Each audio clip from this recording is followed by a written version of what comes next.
చూడండి, వాక్యంలోనికి వెళ్దాం. లోకా సువార్త 23వ అధ్యాయము 34వ వచనం. తండ్రి, వీరేమి చేయుచున్నారో వీరెరుగరు గనుక వీరిని క్షమించుమని చెప్పెను. ఈ వాక్యాన్ని బట్టి మనం ప్రార్థన చేసుకుని వాక్య జ్ఞానంలోకి వెళ్దాం. దయచేసి ప్రతి ఒక్కరు కూడా కళ్ళు మూసుకుని మరి ప్రార్థనలో ఏకీభించండి. ప్రార్థన.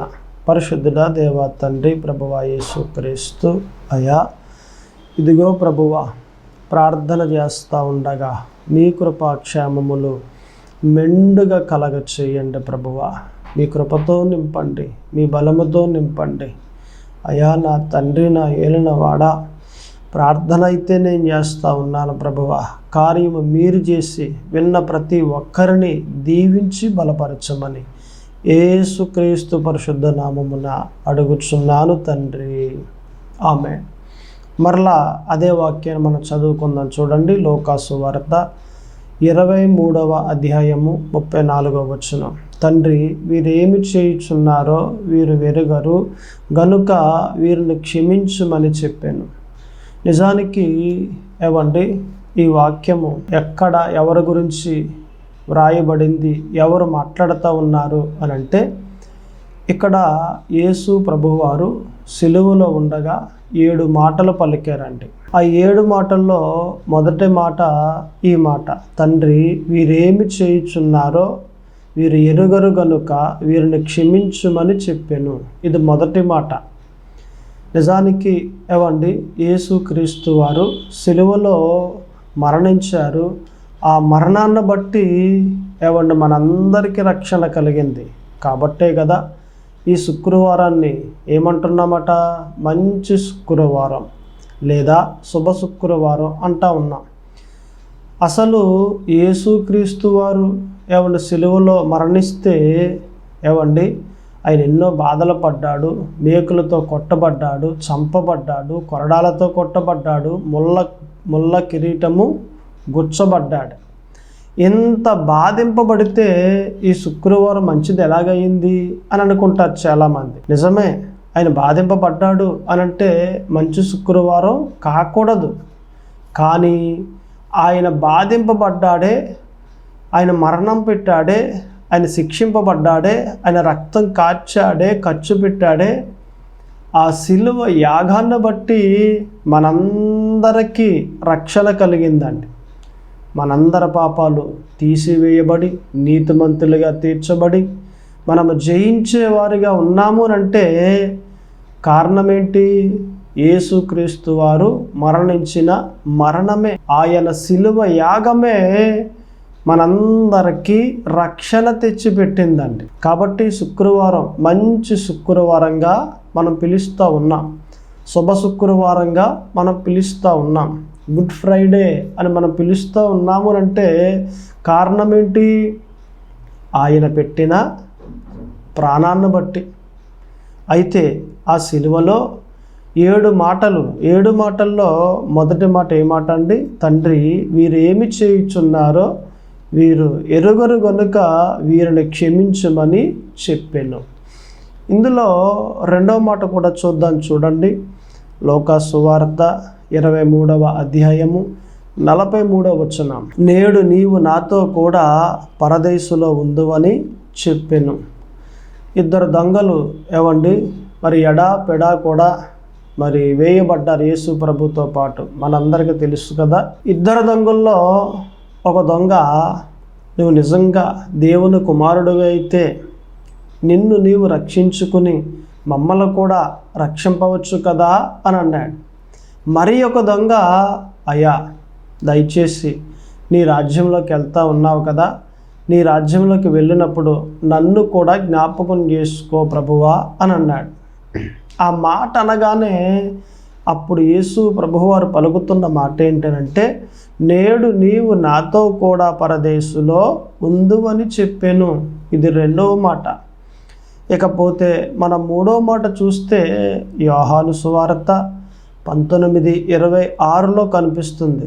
అమ్మా, ఇదిగో నీ కుమారుడు అని యేసు ప్రభువారు సిలువలో మూడవ మాట పలికారండి. అంటే అక్కడే ఉన్న తన తల్లి అయిన మరియా, ఏవండి మరియా, ఆ మరియతో మాట్లాడుతూ యేసు ప్రభువారు, అమ్మ ఇదిగో నీ కుమారుడు. ఎవరాయనా?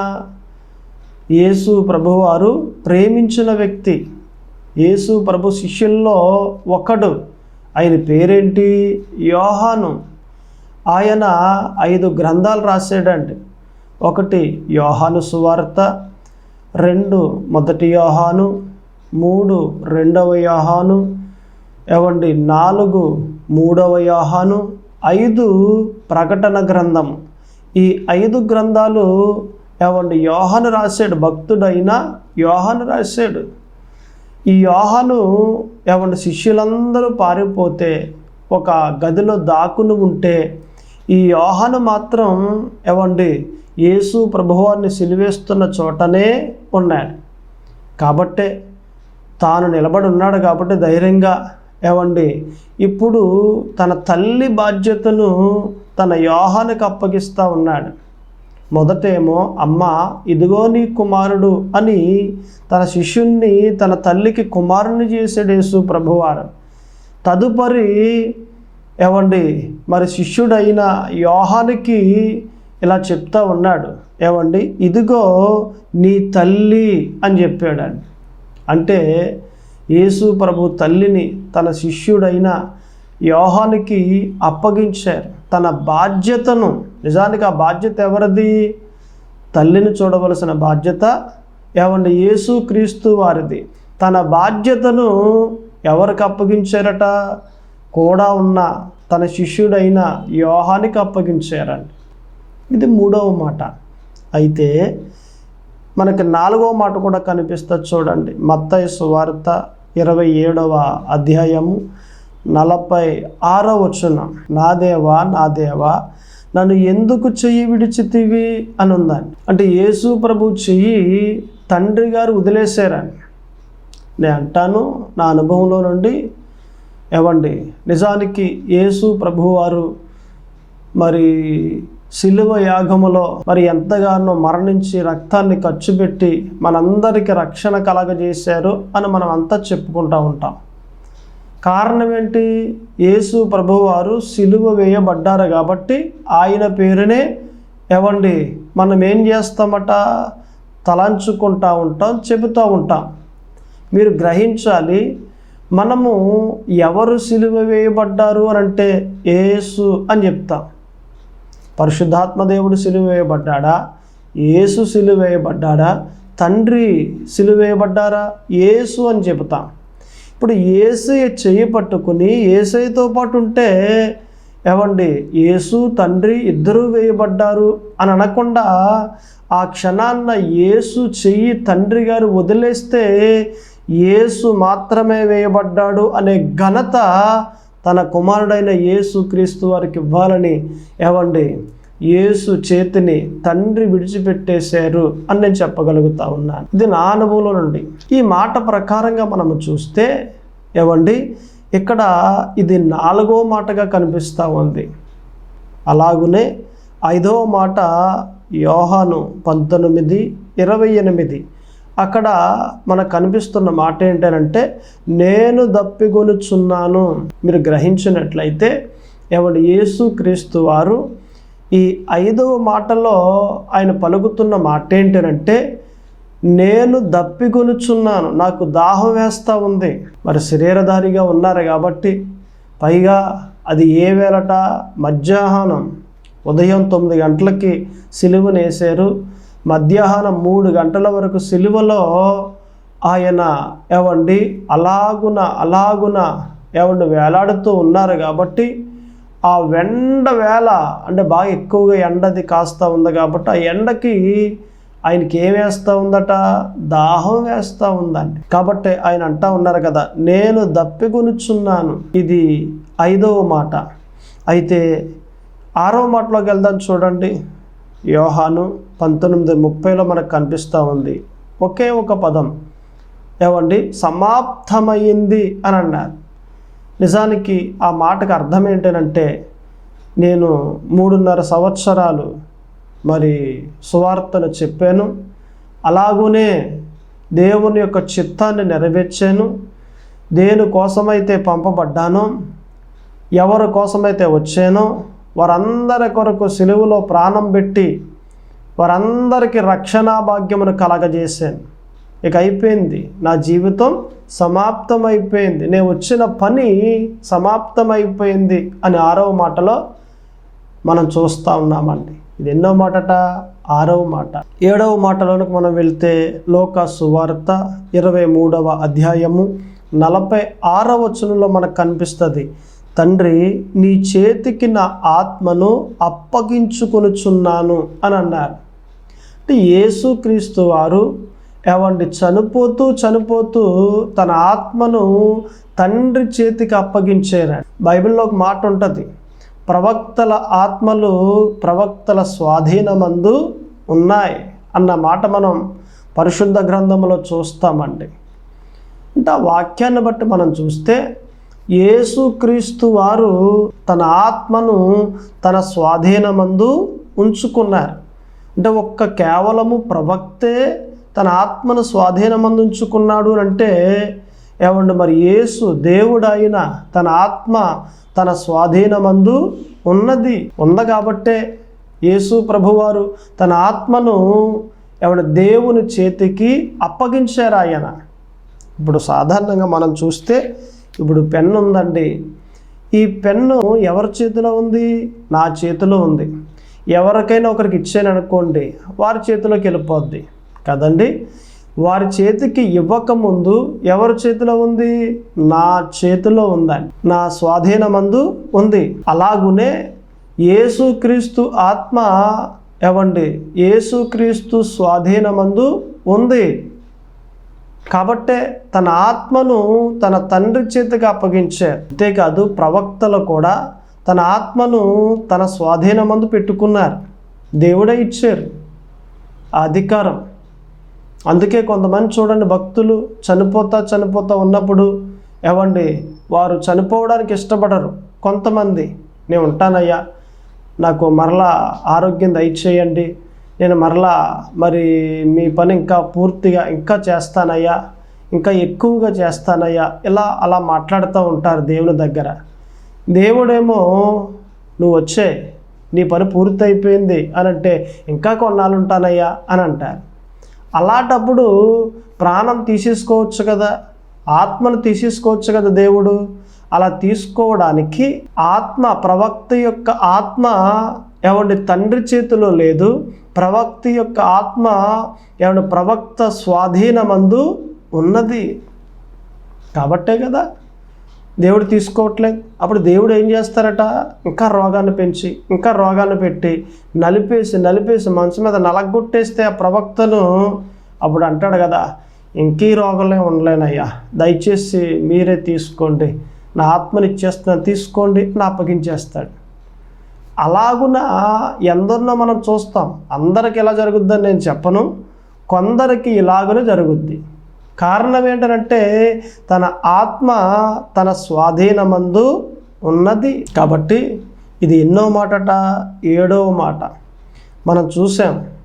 మొదటి మాట, తండ్రి వీరేమి చేయుచున్నారో వీరు ఎరుగరు గనుక వీరిని క్షమించమని చెప్పాను.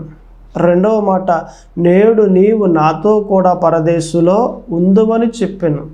3వ మాట, అమ్మ ఇదిగో నీ కుమారుడు, ఇదిగో నీ తల్లి అని చెప్పాను. 4వ మాట, నా దేవా నన్ను ఎందుకు చేయి విడిచితివి?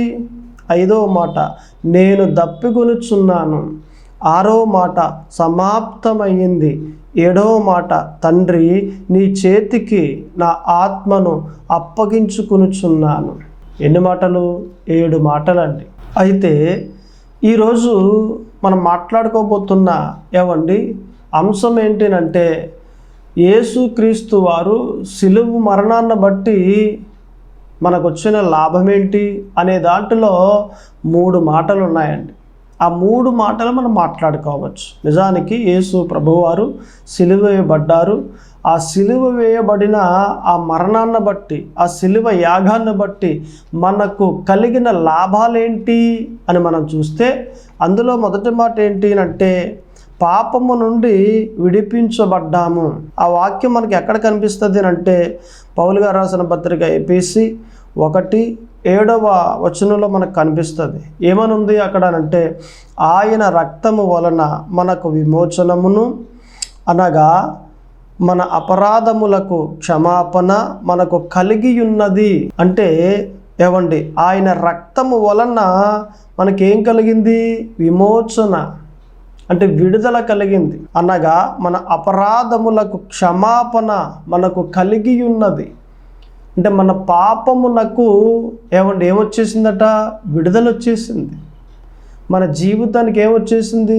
విడుదల వచ్చేసింది. యేసు క్రీస్తు వారు సిలువలో మరణించారు అని అంటే ఆ మరణాన్ని బట్టి మనకేం కలిగింది అని అంటే పాపము నుండి విడుదల కలిగిందండి. బంధింపబడున్నాం, అప్పటి వరకు పాపంలో బంధింపబడి ఉన్నాం. అపవాది బంధించిన బంధకాల చేత, సంకెళ్ళ చేత, కట్లు చేత ఎంతగానో పాపంలో బంధింపబడి మనం గిజగిజ కొట్టుకుంటూ ఉంటే విడిపించుకోలేక యేసుక్రీస్తు వారు ప్రాణం పెట్టారు. ఆ ప్రాణము మన పాపాల నుండి విడుదల కలగజేసేసింది. సిలువ యాగం అండి యేసుక్రీస్తు వారు పెట్టిన మరణము. ఆ సిలువ యాగము మనందరి పాపాలు తుడిచేసింది, మనందరిని పవిత్రంగా చేసేసింది. ఆయన సిలువ యాగమే. యేసు మరణము మనందరినీ పాపము నుండి విడిపించింది, మన బంధకాలన్నీ తెగ్గొట్టేసిందండి. కాబట్టే ఆయన మన కోసమే మరణించాడు అని నమ్మాలండి. మన కోసమే ఆయన రక్తము ఖర్చు పెట్టాడు అని నమ్మాలి. మన కోసమే బాధింపబడ్డాడు, మన కోసమే కొరడాల చేత కొట్టబడ్డాడు అని నమ్మాలి మనం. ఎవరైతే నమ్ముతారో వారి పాపాలన్నీ తొలగిపోతాయి, వారు క్షమించబడతారు. క్షమాపణ అని మనం చూస్తే నిజంగా ఎవరైతే సిలువ మరణాన్ని ఒప్పుకుంటారో వారి పాపాలన్నీ క్షమించబడి వారు పవిత్రంగా చేయబడతారని. ఒక ప్రాంతంలో 2 స్నేహితులు ఉన్నారని. ఆ ఇద్దరు ఏం చేస్తూ ఉన్నారు అని అంటే ఒక చోట కుర్చీల్లో కూర్చుని మాట్లాడుకుంటూ ఉన్నారు, ఖాళీగా ఉండి. ఇలా మాట్లాడుకుంటూ ఉంటే ఒక వ్యక్తి, ఒక స్నేహితుడు ఆ గన్న తీసుకుని దాన్ని శుభ్రం చేస్తూ ఉన్నాడు. ఆయన ఇద్దరు మాట్లాడుకుంటున్న ఆ సమయంలో ఆ గన్న ఇలా శుభ్రం చేస్తూ ఉంటే అనుకోకుండా సరిగ్గా ఆ బటన్ మీద వేలు పడి అది పేలి ఎదుటిగా కూర్చున్న స్నేహితుడు గుండెల్లో దిగిందండి. వెంటనే చనిపోయాడండి కింద పడి. ఇక చూడండి, ఇతను తీసుకెళ్ళి జైల్లో వేసేసారు. తీర్పు కూడా తీర్చేశారు జడ్జి గారు, ఇతన్ని ఉరి తీసేయండి అని.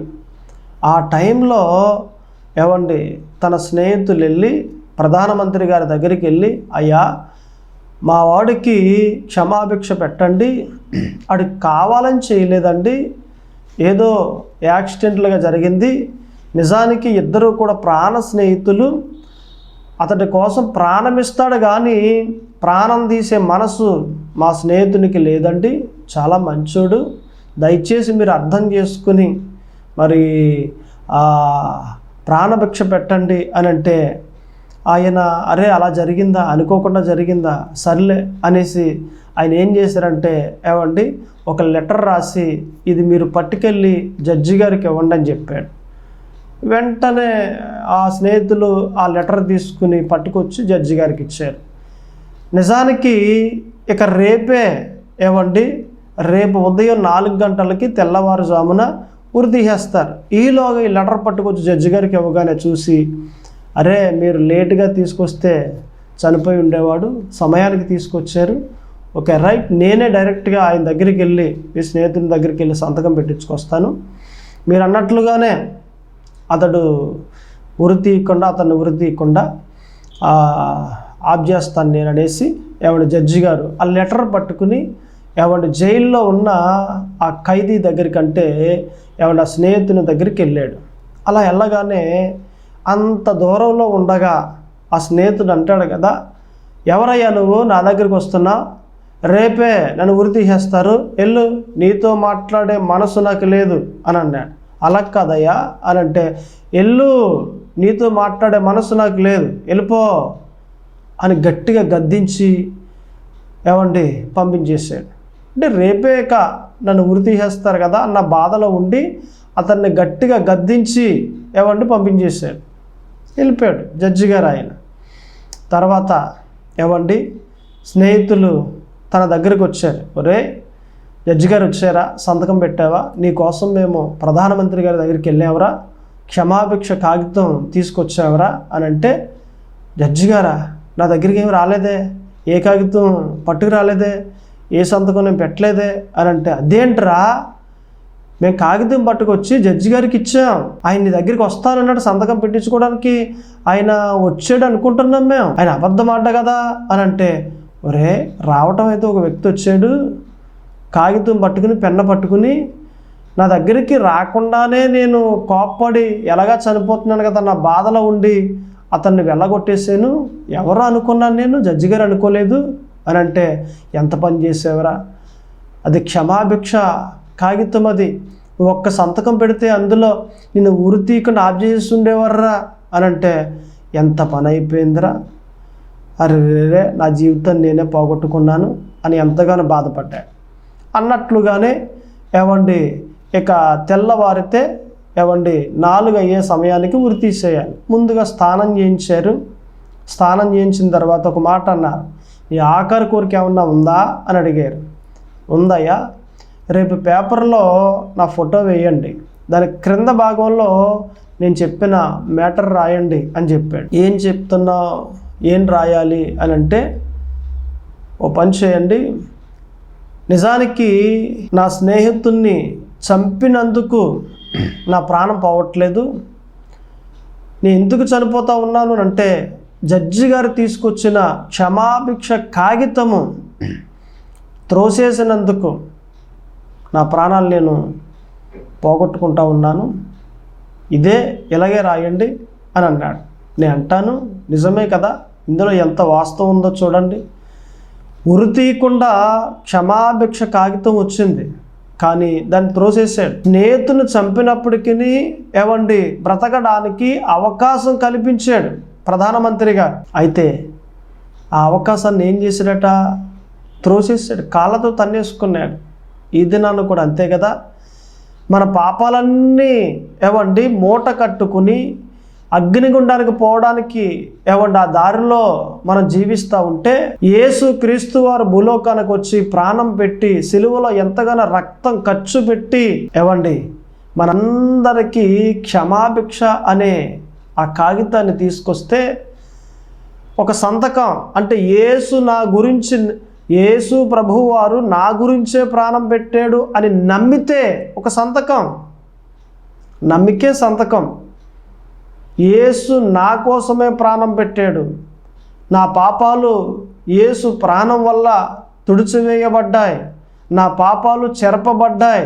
ఒక చిన్న నమ్మకం, నువ్వు నమ్మితే నువ్వు పవిత్రంగా చేయబడతావు కదా, నీ పాపాలన్నీ యేసు క్రీస్తు వారు తుడిచేస్తారు కదా. ఒక చిన్న నమ్మిక, ఒక చిన్న సంతకం. ఆయన ఏమండి దగ్గరికి వచ్చిన ఆ కాగితాన్ని, క్షమాభిక్ష అనే కాగితాన్ని త్రోసేసాడు కాబట్టి, సంతకం పెట్టలేదు కాబట్టి అంతే ఉరి తీయబడ్డాడు. ఈ దినాన్న ఎవరైతే యేసుక్రీస్తు వారి మరణాన్ని ఒప్పుకోలేదో వారంతా కూడా అగ్నిగుండానికి పోతారు, వారికి మరణమే. దయచేసి నమ్మండి, మీరు నమ్మితే రక్షింపబడతారు. యేసుక్రీస్తు సిలువ మరణాన్ని మీరు నమ్మండి. నా కోసమే ప్రాణం పెట్టాడు, నా కోసమే రక్తం ఖర్చు పెట్టాడు, ఆయన నా కోసమే కొరడా దెబ్బలు తిన్నాడు, నా కోసమే మేకులతో కొట్టబడ్డాడు, నా కోసమే ముళ్ళ కిరీటము గుచ్చుతూ ఉంటే మౌనంగా ఉండిపోయాడు, నా కోసమే నన్ను జ్ఞాపకం చేసుకుని, నేను చేసిన పాపాలు జ్ఞాపకం చేసుకుని, నా కోసమే వదకు తేబడిన గొర్రె పిల్ల వలె మౌనంగా ఉండిపోయాడు. సిలువలో ఆయన బలైపోయాడు. నా కోసమే అని నువ్వు నమ్మితే నీ జీవితానికి వెలుగు కలుగుద్ది. నిజమే, సిలువ యాగాన్ని బట్టి, సిలువ మరణాన్ని బట్టి మనకు కలిగిన లాభం ఏంటి అంటే, ఒకటి, పాపము నుండి విడిపించబడ్డాం. రెండవది చూడండి, పౌలు గారు రాసిన పత్రిక రోమా 5వ అధ్యాయము 9వ వచనం. కాబట్టి ఆయన రక్తము వలన ఇప్పుడు నీతిమంతులుగా తీర్చబడి మరింత నిశ్చయముగా ఆయన ద్వారా ఉగ్రత నుండి రక్షింపబడదుము. ఎలా తీర్చబడ్డామట? ఆయన రక్తము వలన అని అంటే సిలువ యాగము వలన మనమంతా నీతిమంతులుగా తీర్చబడ్డాం. ఒకప్పుడు మనలో అవినీతి ఉంది, ఒకప్పుడు అన్యాయం ఉన్నది, ఒకప్పుడు యథార్థత లేదు, అబద్ధాలు ఉన్నాయి, ఒకప్పుడు పాపం చేస్తున్న వారై ఉన్నాం, ఒకప్పుడు అపవిత్రత కలిగి ఉన్నవారై ఉన్నాం. ఇప్పుడైతే యేసు ప్రభువారు ఎప్పుడైతే ప్రాణం పెట్టారో, దాన్ని ఎప్పుడైతే మనము అంగీకరించామో, వెంటనే మనము నీతిమంతులుగా మార్చబడ్డాం. అంటే రెండవ లాభం ఏంటి? నీతిమంతులుగా తీర్చబడ్డాం. యేసు మరణాన్ని బట్టి ఒకటి, పాపము నుండి విడిపించబడ్డాం. యేసు మరణాన్ని బట్టి రెండు, నీతిమంతులుగా తీర్చబడ్డాం. మూడవది కూడా చూద్దాం, చూడండి. ప్రకటన 12వ అధ్యాయము 11వ వచనం. వారు గొర్రెపిల్ల రక్తమును బట్టి తామిచ్చిన సాక్ష్యమును బట్టి వానిని జయించి ఉన్నారు. అంటే యేసు రక్తాన్ని బట్టి ఏం కలిగింది? జయము కలిగింది. అంటే మనము సిలువ మరణాన్ని బట్టి, యేసు మరణాన్ని బట్టి జయించేవారిగా ఉన్నాం. మనం ఈరోజు లోకాన్ని జయించామంటే, అబద్ధాలు మానేసాము అంటే, బూతులు మానేసామనంటే కారణం ఏంటి? యేసు రక్తము వలనే, యేసు మరణాన్ని బట్టే, యేసు క్రీస్తు సిలువ యాగాన్ని బట్టే ఈ లోకాన్ని జయించే వారిగా మార్చబడ్డాం మనం. ఆయనే కానీ సిలువలో ప్రాణం పెట్టకపోతే ఏది విజయం ఏది మనకి? మన విజయము సిలువ మరణమే. యేసు ప్రభువారు ఎప్పుడైతే సిలువలో ప్రాణం పెట్టాడో, మనము జయించడానికి కారకులుగా ఉన్నాం. మనం ఏ పని చేసినా విజయం కలుగుతుంది. మనం భక్తిగా జీవించినా విజయం కలుగుతూ ఉంది అని అంటే కారణం ఏంటి? యేసు క్రీస్తు వారు పెట్టిన ప్రాణమే, ఆ సిలువ యాగమే, ఆ మరణమే జయించేవారుగా చేసేసిందండి. కాబట్టి నేను అంటాను, ఒకటే, సిలువ మరణాన్ని బట్టి, యేసు మరణాన్ని బట్టి మనకు కలిగే లాభాలు ఏంటి అంటే, ఒకటి, పాపము నుండి విడిపించబడ్డాం. రెండు, నీతిమంతులుగా తీర్చబడ్డాం. మూడు, జయించేవారిగా ఉన్నాము. దేవుడు మిమ్మల్ని దీవించునుగాక. ప్రార్థన చేసుకోవచ్చు. దయచేసి అందరూ కళ్ళు మూసుకోండి. ప్రార్థన. పరిశుద్ధుడా దేవా తండ్రి, ప్రభువా యేసుక్రీస్తు అయ్యా, ఇదిగో ప్రభువా, ఎంతగానో మాతో మాట్లాడిన మాటలను బట్టి వందనాలు, స్తోత్రములు తండ్రి. అయ్యా దేవా యేసుక్రీస్తు, ఎందరైతే వాక్యం విన్నారో వారందరినీ దీవించండి, వారందరినీ బలపరచండి. ప్రతి ఒక్కరికి మీ సిలువను గూర్చిన వార్త తెలియజేయండి ప్రభువా. ఇంకా అనేక మంది తెలుసుకోవాలి, అనేక మంది మార్చబడాలి, అనేక మంది రక్షింపబడాలి ప్రభువా. అటువంటి కృప అయా అనేక మందికి దయచేయమని ప్రార్థన చేస్తూ ఉన్నాను ప్రభువా. ఈ కొద్ది ప్రార్థన ఆలకింప చేయమని, ఇదిగో ఈ వాక్యాన్ని ఎందరైతే విన్నారో వారందరిని దీవించి బలపరచమని యేసుక్రీస్తు పరిశుద్ధ నామమున అడుగుచున్నాను తండ్రి. ఆమేన్.